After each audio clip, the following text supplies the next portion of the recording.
દવા લીધી કે નહીં? હવે અત્યારે તો એને સારું છે, પણ હોસ્પિટલ લઈ જવો પડશે.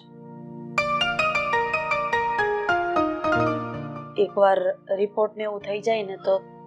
અરે આવો આવો. જય જય શ્રી શ્રી કૃષ્ણ. હું પાણી લઈ આવું. ના ના બેન, પાણી નથી પીવું. તો ચા પીએ ને આપણે. હું ચા બનાવી. અરે ના બેન, બેસ ને. હું તો બનેવીની તબિયત પૂછવા જ આવી છું. હવે કેવું છે તમને? હા, તબિયત કેવી રહે છે? સારું છે બેન. આમ જોવો ને, તમારી સામે જ બેઠો છું.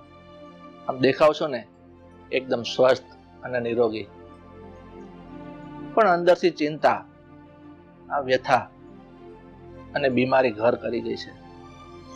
આ જેવા દેખાયા છે ને એવી અમારી જિંદગી નથી.